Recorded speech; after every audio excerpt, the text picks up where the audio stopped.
Let's explore De Morgan's laws using two side-by-side Venn diagrams, each containing sets A and B. The first law relates the complement of a union to the intersection of the individual complements. On the left, we highlight the union of A and B. Its complement is everything outside this union.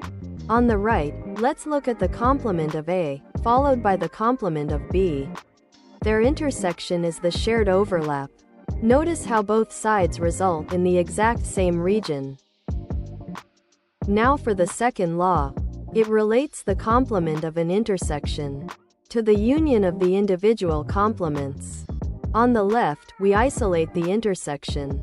Its complement is everything outside of this overlap. On the right, we again visualize the complement of A, and then the complement of B. Taking the union combines these two regions, visually demonstrating that they represent the exact same logical set.